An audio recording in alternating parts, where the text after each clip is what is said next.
दोस्तों, एक राजा था जिसका नाम रामधन था। उनके जीवन में सभी सुख थे। राज्य का कामकाज भी ऐसो आराम से चल रहा था।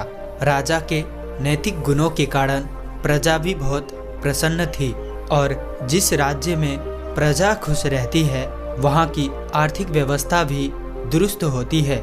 इस प्रकार हर क्षेत्र में राज्य का प्रभाव अच्छा था। इतने सुख के बाद भी राजा दुखी था क्योंकि उसकी कोई संतान नहीं थी। यह गम राजा को अंदर ही अंदर सताता रहता था। प्रजा को भी इस बात का बहुत दुख था। बरसों के बाद राजा की यह मुराद पूरी हुई और उसे एक पुत्र की प्राप्ति हुई।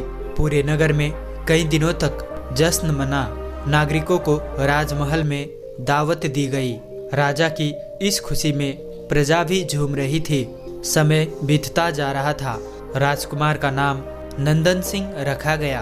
पूजा पाठ एवं इंतजार के बाद राजा को संतान प्राप्त हुई थी, इसलिए उसे बड़े लाड प्यार से रखा जाता था। लेकिन अति किसी बात की अच्छी नहीं होती। अधिक लाड ने नंदन सिंह को बहुत बिगाड़ दिया था। बचपन में तो नंदन सिंह की सभी बातें दिल को लुभाती थी, पर बड़े होते होते यही बात बदतमीजी लगने लगती है। नंदन बहुत ज़्यादा जिद्दी हो गया था। उसके मन में अहंकार आ गया था। वो चाहता था कि प्रजा सदैव उसकी जय जयकार करे, उसकी प्रशंसा करे। उसकी बात ना सुनने पर वो कोलाहल मचा देता था। बेचारे सैनिकों को तो वो पैर की जूती ही समझता था। आए दिन उसका प्रकोप प्रजा पर उतरने लगा था। वो खुद को भगवान के समान पूजता देखना चाहता था।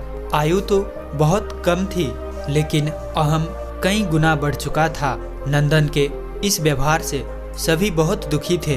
प्रजा आए दिन दरबार में नंदन की शिकायत लेकर आती थी, जिसके कारण राजा का सिर लज्जा से झुक जाता था। यह एक गंभीर विषय बन चुका था। एक दिन राजा ने सभी खास दरबारियों एवं मंत्रियों की सभा बुलाई और उनसे अपने दिल की बात कही कि वे राजकुमार के इस व्यवहार से अत्यंत दुखी है। राजकुमार इस राज्य का भविष्य है। अगर उनका व्यवहार यही रहा तो राज्य की खुशहाली चंद दिनों में ही जाती रहेगी। दरबारी राजा को सांत्वना देते हैं और कहते हैं कि आप हिम्मत रखें, वरना प्रजा निस्सहाय हो जाएगी। मंत्री ने सुझाव दिया कि राजकुमार को एक उचित मार्गदर्शन एवं सामान्य जीवन के अनुभव की जरूरत है। आप उन्हें गुरु राधा गुप्त के आश्रम में भेज दीजिए। सुना है वहाँ से जानवर भी इंसान बनकर निकलता है। यह बात राजा को पसंद आई और उसने नंदन को गुरुजी के आश्रम में भेजा। अगले दिन राजा अपने पुत्र के साथ गुरुजी के आश्रम में पहुँचे। राजा ने गुरु राधा गुप्त के साथ अकेले में बात की और नंदन के विषय में सारी बातें कही। गुरुजी ने राजा को आश्वस्त किया कि वे जब अपने पुत्र से मिलेंगे तब उन्हें गर्व महसूस होगा। गुरुजी के ऐसे शब्द सुनकर राजा को शांति महसूस हुई और वे सहर्ष अपने पुत्र को आश्रम में छोड़कर राजमहल लौट गए। अगले दिन सुबह गुरु के खास चेले द्वारा नंदन को भिक्षा मांगकर खाने को कहा गया, जिसे सुनकर नंदन ने साफ इनकार कर दिया। चेले ने उसे कहा कि अगर पेट भरना है तो भिक्षा मांगनी होगी और भिक्षा का समय शाम तक ही है, अन्यथा भूखा रहना पड़ेगा।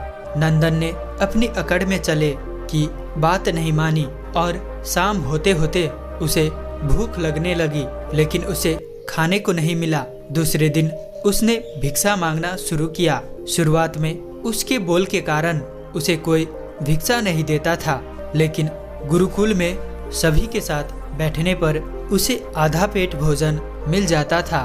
धीरे धीरे उसे मीठे बोल का समझ आने लगा और करीब 1 महीने के बाद नंदन को भरपेट भोजन मिला, जिसके बाद उसके व्यवहार में बहुत से परिवर्तन आए। इसी तरह गुरुकुल के सभी नियमों ने राजकुमार में बहुत से परिवर्तन किए। राधा गुप्त जी भी समझ रहे थे। एक दिन राधा गुप्त जी ने नंदन को अपने साथ सुबह सवेरे सैर पर चलने कहा।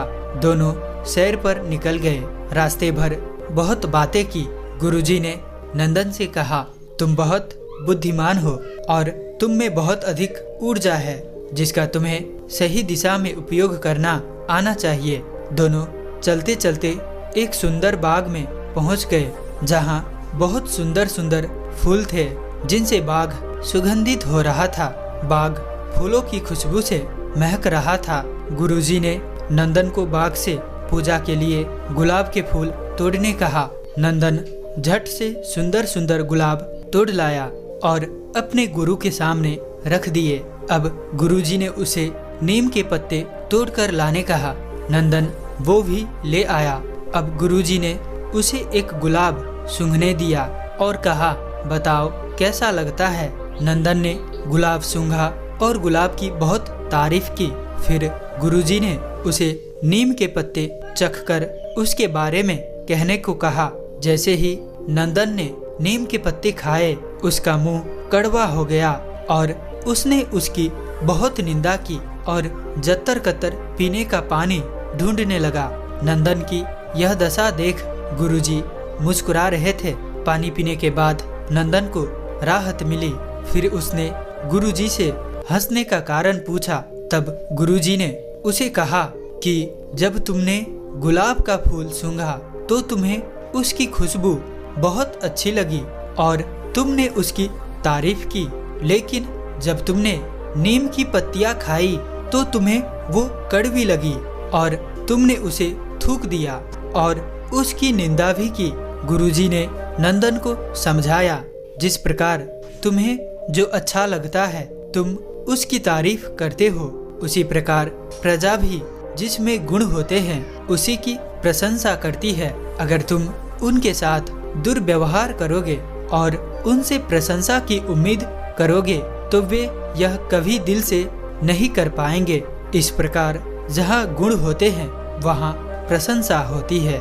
नंदन को सभी बातें विस्तार में समझ आ जाती है और वह अपने राजमहल लौट जाता है। नंदन में बहुत परिवर्तन आता है और वो बाद में एक सफल राजा बनता है। गुरुजी की एक सीख ने नंदन का जीवन ही बदल दिया। वो एक क्रूर राजकुमार से एक न्यायप्रिय दयालु राजा बन गया। इस कहानी से हमें यही शिक्षा मिलती है कि हम में गुण होंगे तो लोग हमें हमेशा पसंद करेंगे, लेकिन अगर हम अवगुणी हैं तो हमें प्रशंसा कभी नहीं मिल सकती। तो दोस्तों, उम्मीद है कि आपको इस कहानी से जरूर कुछ न कुछ सीखने को मिला होगा। तो इसीलिए इस वीडियो को लाइक और अपने दोस्तों के साथ शेयर करना बिल्कुल मत भूलिएगा और साथ ही साथ हमें सपोर्ट करने के लिए इस चैनल को जरूर से सब्सक्राइब करके मौका दे और अंत तक इस कहानी में बने रहने के लिए, वीडियो में साथ देने के लिए मैं किशन शर्मा आप सभी का दिल से बहुत बहुत धन्यवाद करता हूं। तो मिलते हैं ऐसी कोई और नई वीडियो में, तब तक के लिए अपना ख्याल रखें। धन्यवाद।